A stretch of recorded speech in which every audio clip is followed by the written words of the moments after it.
जनी करी सैया मोती मोर लिखिया के दवैया भाभी भाभी कही के पोलाई के हमके मीठी मीठी बात में फंसाई के नीमू रहे जो बनवा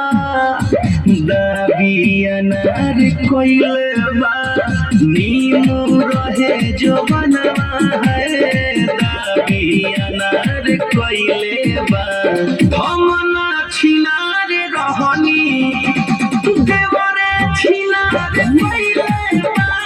हम ना छिनार रही साला देवरे छिनार कोइले बा